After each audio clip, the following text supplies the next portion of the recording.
इसलिए मैं आप सभी से यही कहना चाहूंगा प्यारे, निष्काम भक्ति। निष्काम मतलब क्या होता है मालूम है? जिस भक्ति में, जिस पूजन में, जिस अनुष्ठान में कोई कामना ही न हो। हम लोग संतान प्राप्ति के लिए अनुष्ठान करवाते हैं, हमें संतान मिलता है। हमारा व्यापार अच्छा चले उसके लिए अनुष्ठान करवाते हैं तो हमारा व्यापार अच्छा चलता है। लेकिन क्या कभी कोई पूजा पाठ ऐसा भी करवाए हो या किए हो जिसमें संसार की कोई कामना ही न हो? महाराज ये तो ऐसा तो हमें याद नहीं आ रहा। सत्यनारायण भगवान जी कथा करवाते हैं, वो भी, उसमें भी कोई कामना छिपी रहती। महाराज हम जो है ना वो जागरण करवा रहे हैं। क्यों? क्योंकि हमने माना था कि हमारा ये काम सिद्ध हो जाए, पूरा हो जाए तो हम जागरण करवाएंगे। कोई कामना मत रखो प्यारे।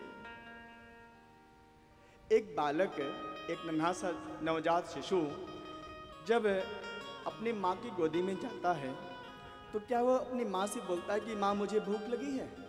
बोलो, नहीं बोलता। माँ को फिक्र रहती है, माँ उसको चिंता रहती है, मेरे बेटे को देखो देखो सुबह के 10 बज गए हैं, भूख लगी होगी। प्रातःकाल हमने उसको दुग्ध पान कराया था, 7-8 बजे, 2 घंटा हो गया है, उसको भूख लग गई होगी। फिर दोपहर के बाद 3-4 बजे फिर याद आता है, अरे चलो चलो, हाँ बेटा अभी पालने में सो रहा है, उसको भूख लगी होगी, उसको थोड़ा सा दुग्ध पान कराएं। रात्रि में फिर कहने का भाव। हमारी भक्ति कैसी हो प्यारे? एक नवजात शिशु की तरह हो। कल हमने बताया था ना, इस संसार में यदि भगवान का कोई स्वरूप कहीं देखना है प्यारे, मंदिर में तो आप ठीक है, मंदिर में भगवान रहते हैं, सब जगह भगवान रहते हैं, लेकिन भगवान का स्वभाव कैसा है यदि आपको जानना है प्यारे, तो केवल एक ही स्थान है, वो है माता का चरण, माँ की गोदी, माँ का प्रेम। भगवान का स्वभाव कैसा है यदि आपको जानना है प्यारे, तो अपनी माँ के स्वभाव को समझ लेना।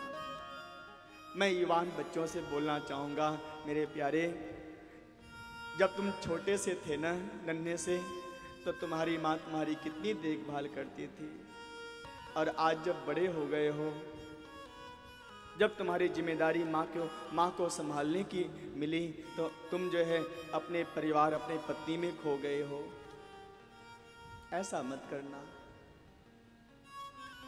पत्नी, आपने विवाह कर लिया है, अच्छी बात है, बहुत सुंदर संबंध होता है पति और पत्नी का एक दूसरे से, लेकिन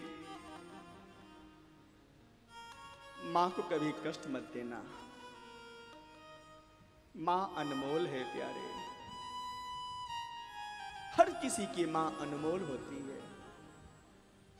उस संतान के लिए, उस पुत्र के लिए, उस बेटी के लिए जिसने जन्म लिया है अपने मां की गोदी से। तो भगवान से प्रेम कैसे करो? जैसे एक नवजात शिशु बिल्कुल निश्चिंत रहता है, कुछ बोलता नहीं है, कुछ मांगता नहीं है मां से, बस एक संबंध जुड़ा है, क्या ये मेरी मां है, मैं इसका पुत्र, मैं इसका पुत्र हूं, मैं इसकी संतान हूं, बस यही एक संबंध जोड़ लो भगवान से।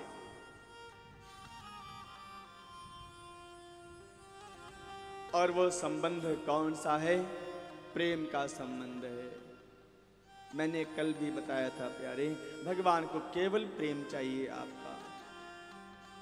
मेरे प्यारे छोटे छोटे बच्चे, यहाँ बहुत छोटे बच्चे हैं, कथा में हर जगह हमारे पास, पता नहीं भगवान की विशेष कृपा है कि छोटे बच्चे हमारी कथा में बहुत आते हैं, संख्या में उनकी संख्या अधिक होती है। मेरे प्यारे बच्चों, आप अपने कृष्ण भगवान से प्रेम ऐसे करना जैसे आप अपनी माँ से करते हो।